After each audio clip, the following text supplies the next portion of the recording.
We hear from police and firefighters often, but what about the people who brought them into the world?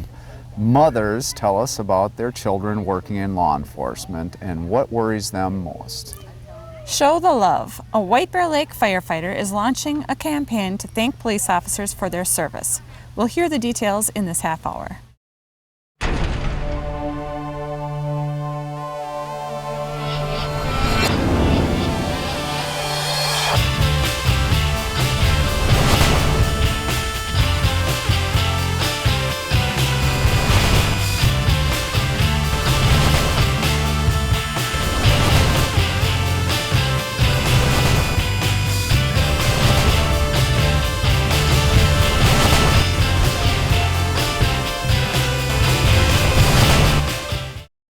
Hello and welcome to Lake Area Beat. I'm Ron Hawkins. And I'm Tracy Minarchuk. The leaves are changing color, and that means one thing. Autumn is in the air. And what better place to visit than the Pine Tree Apple Orchard? We always enjoy coming out here and checking out the beautiful scenery, activities, and of course, the food. Well, we're going to do that later, but first we hear from a fellow first responders all the time. But what about their mothers? We recently sat down with some brave women who opened up and shared their very personal thoughts about their children. Here's what they had to say. He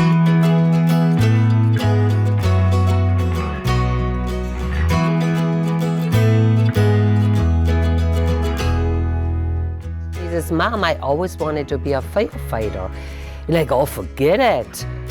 You know, I said, no way, you can get really hurt. And he said, no, this is what I want to do. I want to help people. I was scared, nervous, excited for him. You know, he had told me he wanted to be one when he was in high school.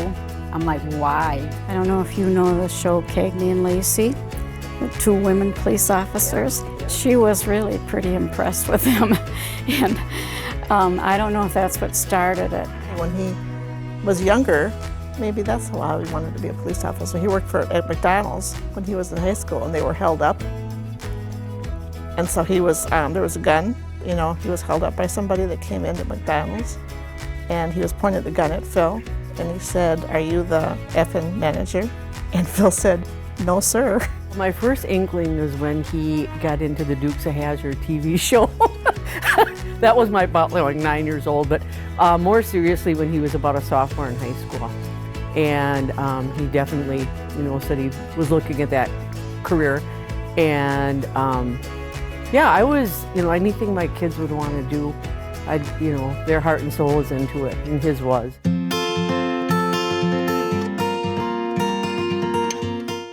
I think her compassion and caring for the underdog and for children and for women.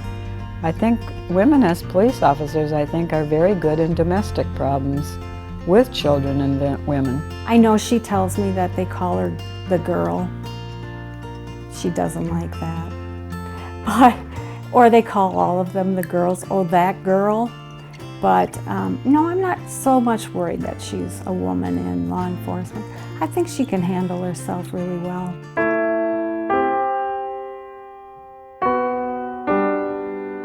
I know Ryan one time came close to firing his weapon and it shook him up. He told us about it, and I could tell it bothered him a lot. And I think police officers worry about that. It's not something that they just do. And I think the public doesn't stop and think about that. It was difficult having him get up from the Christmas table to go help deliver a baby. But it's just, it's wonderful. I've never, ever been sorry. I worry, but never been sorry, just proud. I talked to him about that even before he went into law enforcement. And I said, you're going to have circumstances of that. There might be a day or a time where you have to fire your gun and not at a deer that's been hit along the road. You know, that kind of thing. I was a little concerned about that in the beginning. There was a call one time where a gun was drawn towards her, and I heard about it later, and that really frightened me. Those are the times when I go back to, why couldn't you do something like be a teacher, or, you know, something that's less dangerous. But, you know, I know she's where she wants to be, and she's good at it, and it makes her happy, so I'm happy. It concerns me and it worries me that, you know, there's some people out there that don't like police officers for their own reasons, and so they have it out for cops, period. You know, so they don't care who they are. They're just a police officer. That worries me. We used to respect police officers, and you used to think of a police officer as being a friend. But now when you're watching TV with all the media, there's a lot of people that do not care for police officers and have a lot of disdain to them. And I think that worries me more than it did years ago. I've always respected police officers, but they don't get the respect anymore that they used to. Whenever I talk to him, even now, you know, if I tell him, be careful, you know, it's like all the time, like, be careful, I love you. He goes, okay, I will. I always think about the officer and those split-second decisions and how difficult that is to know when their life is in danger and when somebody else's life is in danger, and how do you decide what to do?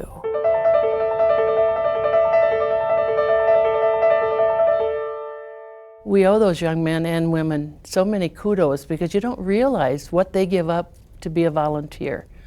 Dinners with family, outings, birthday parties, all the different things, because they respond. They wear that, you can see them. He goes nowhere without his pager and his beeper, and if he's needed, he's gone. If something does happen, this is what he wanted to do. I just try to remind him of the goodness that people do too, and to support him and to let him know that we're proud.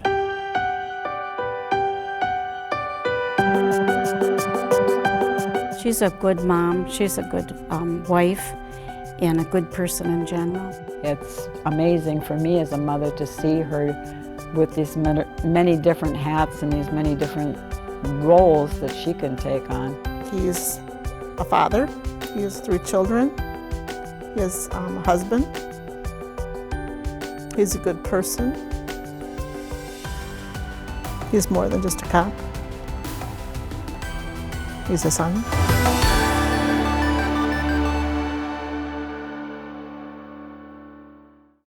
We're going to take a break, but first, Sergeant John Betty has some tips for hitting the trick-or-treating trail. Halloween is a fun time for kids and adults, but make sure your party plans don't turn dangerous or even deadly. The leading injury risks for children at Halloween are pedestrian injuries, falls, and burns. Parents should make children visible before they head out trick-or-treating. Attach retro-reflective tape, fabric, or decorative patches to costumes or Halloween bags. Give kids flashlights to help them see and be seen by drivers. Children should walk, not run. Stop at all corners and stay on sidewalks and paths. And remember, always look both ways before crossing the street.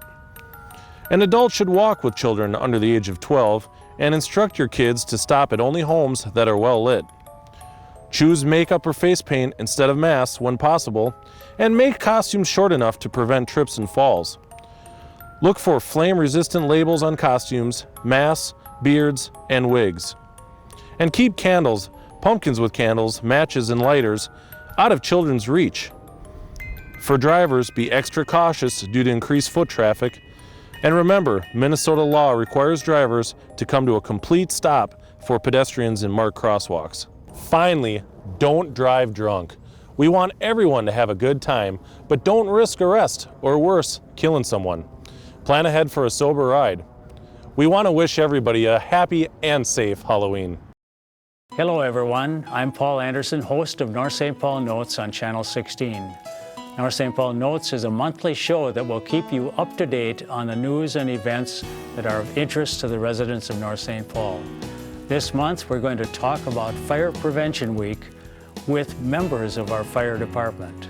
So make sure you don't miss the October edition of North St. Paul Notes right here on GTN Channel 16.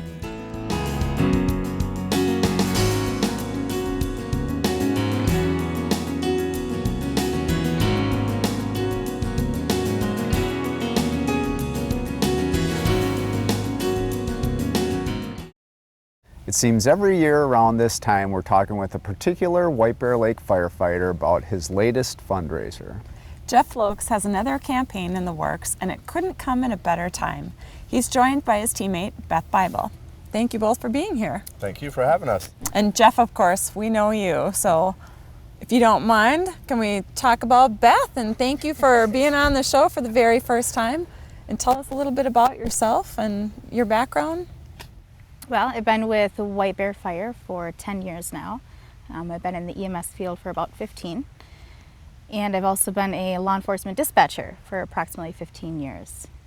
Okay, and you've been involved in some of Jeff's adventures, I should say, or his... Yes. Okay.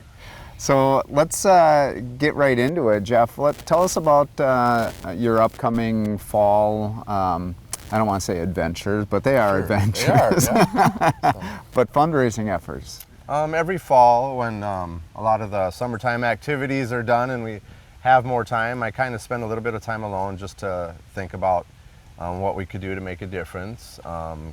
And this year it was a little bit easier for me than it has been in previous years due to what's been happening nationwide involving law enforcement. So I didn't have to think quite as long, but I felt like we really needed to do something to support law enforcement this year.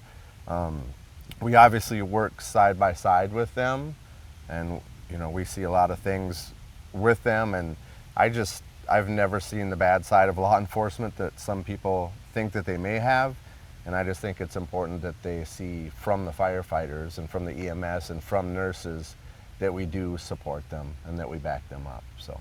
Yeah, and you know, unfortunately, in any field, it seems like there's people that do exceptionally well, and some people that are maybe not fit for it. But you know, it is frustrating to see the disrespect for the group as a whole, and sure. That's I don't think that's good. So you're doing something about it. Yeah. Absolutely. What exactly are you doing? How are you going to communicate that message?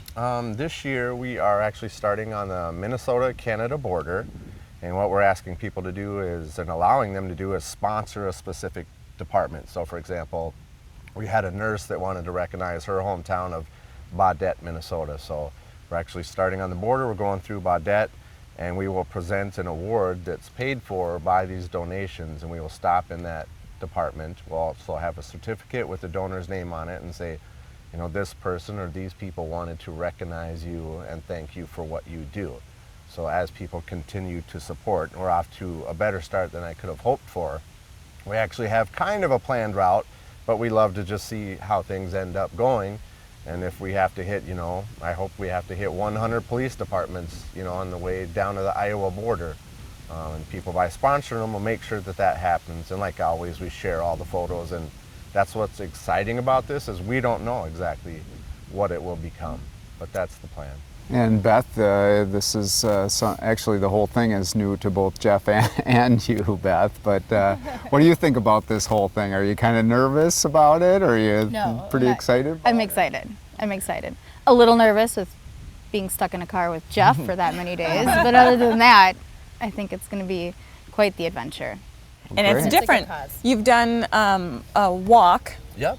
A long walk, and you stopped in at fire departments and kind of met some really great people. And I have a feeling that you'll probably do the same thing on this trip, is meet some great people and have some great experiences. But it's not just you guys that are going. Who else have you got signed up to go with you so far? Yeah, although it's called Firefighters for Police is our campaign name, but it's firefighters, people in the EMS field. We've had a huge backing from nurses, and friends and children. Everybody's welcome to come. We don't know exactly who it will be or what it will become. We hope to be renting a bus and taking the trip. You know, that would be wonderful. The more support, the better. So you've got a few things coming up here to help kind of fund this and to purchase the actual tokens or the certificate, medallion type of things, from what I understand. So tell us about the other things that you're working on. Sure. I am the founder of Minnesota Firefighter Calendar. That's something that started out small, and that's getting bigger each year. People can purchase a calendar if they like to see something back in return for their donation. You know, we have the Facebook page Minnesota Firefighter Calendar, and those are on sale right now. and all the proceeds from that go to support law enforcement also. It's not just for this trip, but we hope to do some things for law enforcement and make some donations to some of the charities that they do also. Okay, and so you've got that, the walk. I don't know if we said the date of that, kind of towards the end of October, mid-October. What we do annually is walk around Bald Eagle Lake, and those people have been so kind to us. It's probably my favorite charity event that I do each year. We walk around and people come out and meet us and give donations to whatever we're doing, and that is the Saturday before we leave for for the Canadian-Minnesota border to start the trip. So we'll be doing that the Saturday before. We walk around Bald Eagle and put flyers in all the mailboxes to advertise that, and I cannot say enough how generous they have been, and that's kind of the kickstart of our bigger events that we do. So. Okay, so the firefighter calendar, that'll be for sale, and how can people know how to purchase that? That's on our Facebook page, Minnesota Firefighter Calendar, and also we have a GoFundMe page for our trip, pardon me, and that's on our Firefighter Special Teams Facebook page also. So, and all these funds go to the same thing this year. And I think I've seen the calendars for sale at other places too, and the fire department has some for sale when they come out. Yeah, thank you for asking. Yeah. People can always stop into Station 1 on Highway 61, and his dolls is a big sponsor of ours on Highway 96, and they can purchase them there as well. All right, well, we tried to get as much information as we could in a short amount of time, but check out Firefighter Special Teams Facebook page. Yep, and the GoFundMe page. That's right, thank you so much. Yeah, thank you guys for being here, and good luck on your trip. Hopefully you get along from Canada to Iowa. Thank you for what you do, we appreciate it. Well, thank you guys. I appreciate you guys taking your time out, and your family and everybody, and thanking law enforcement. We appreciate it. Thank you. Again, make sure to check out the Firefighter Special Teams Facebook page for updates or to make a donation. Coming up after the break, a community mourns the loss of a firefighter.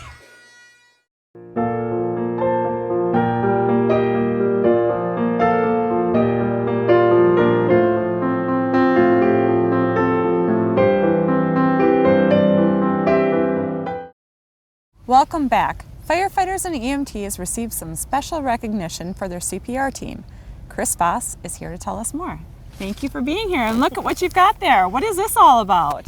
Well, the White Bear Press had a All-Americans Bear campaign, and a number of nonprofits around town had a bear that they could decorate and use to forward their groups' initiatives, I suppose you could say. And the fire department received a bear, and we used it for our CPR program and decorated it. It was located at the Cup and Cone, so many people probably saw it over the summer. And when they started voting for the favorite bears, we won the People's Choice Award bear, which came with $500 for our program. So we're very awesome. excited. Yeah, get that in the bank. What is it doing here? Yeah, right. And we know that people saw it because it had its helmet stolen a bunch of times. We're talking plastic helmet, we're talking real helmet bolted on. Yes. Kept getting stolen off of your poor bear. So eventually your poor bear went without a helmet. Hatless, yes, he was helmetless. So we feel bad for our bear, but I think everyone loved him just the same, whether he had his helmet on or not. And it was a sad thing for us with the bear losing his helmet, because we were trying to remember and pay homage to our history with the Jack Yost rescue team and our rescue patch, and that this bear has a helmet. Yep. Now, what happens to the helmet after this? I know it was displayed for a while, but I saw it actually. The actual bear. Oh, and the helmet. I saw it at Station 2. I wondered where it goes. It is. We're going to repaint it.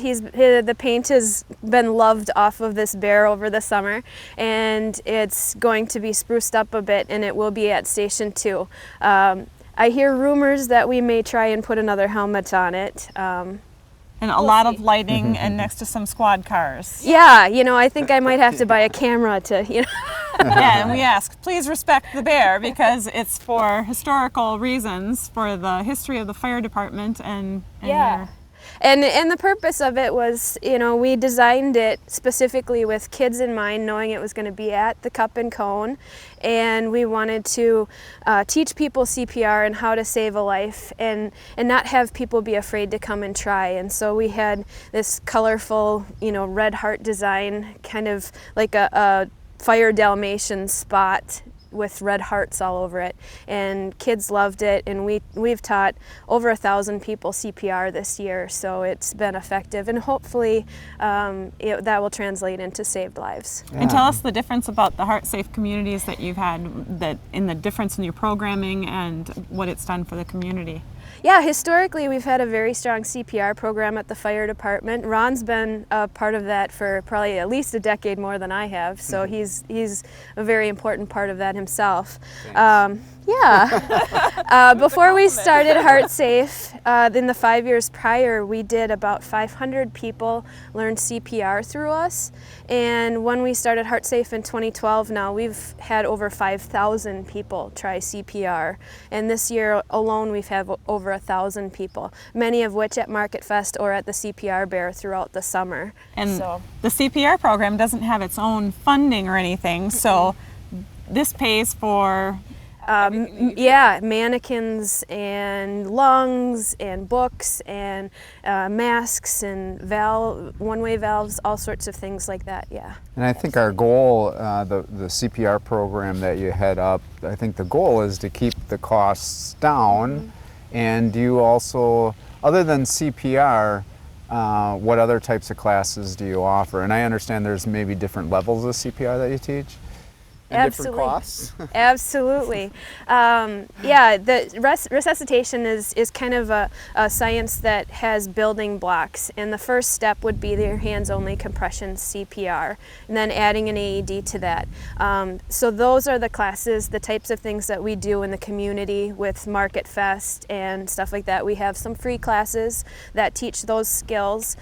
We also offer certifications, and there's different levels of certifications. If you have a Heart Saver certification, you learn CPR and AED with the breathing, and that's typically what you'll see, you know, police or lifeguards or teachers, things like that using. And then there's basic life support, which is your healthcare provider level of CPR. We also teach that, and we have and do teach first aid as needed. Those are typically if someone calls and says, I have a group of people, and we'll put together a class, because our instructors can teach that as well. So we do offer a number of courses throughout the year. And where can people find information on when the classes are and the cost? Yeah, certified classes are $50. So again, we try and keep the cost very low. It's often classes are $100 or $125. So we work very hard to teach people and give people knowledge with as little money as possible.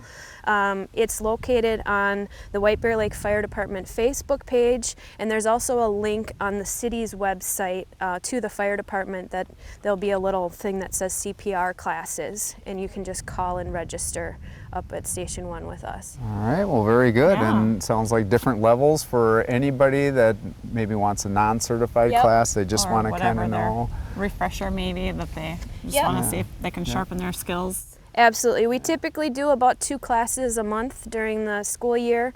We'll have 1 certified class and 1 free class. So go on that website and look up our next one. We'd love to teach you. Thanks for being here, and congratulations on the win there. That's awesome. St. Paul firefighter and paramedic Shane Clifton, who suffered a heart attack on duty and later died, was remembered for his dedication and service. We'd like to share some heartfelt moments from his funeral.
Shane was big and he was loud, he was charismatic. He was a little rough around the edges, but everyone on the fire department knew him.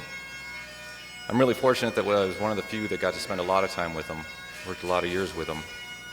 And a lot of people always ask me, they're like, what is it like working with a guy that dynamic every day? I think the best way I could describe it is I'd tell everyone it's like having a front row seat to the greatest show on earth.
Well, it looks like the funeral was well attended by a bunch of different fire departments. Were you able to go? No, unfortunately I wasn't able to make it, and I kind of really wanted to, of course, attend that, but we did have some representatives of our fire department attend, and you know, it's really good. I think it's great that they have so many people there to support not only Shane's family, wife and kids, but of course the bigger family, the firefighters and the EMS and St. Paul Fire Department. So, I think so too, yep. Yeah. So it's October. Yep. And Halloween. Apparently this is your favorite time of the year. Yes, well, yes, I get excited for this. I like it warm, I like summer, but once we get cold and stuff, I like Halloween, and then next month it's my birthday, and then Thanksgiving, and then Christmas. Oh, wonderful. So it's like the whole season for the rest of the year. All right. It's kicking off now. And I like this time of the season also, but I just not a big fan of the winter. No, I'm not either. I'm with you there. So it is hard to believe that the holidays are approaching, but they're coming quickly, and we want to hear from you. Send us your holiday story ideas, or maybe you have a story of your own to tell.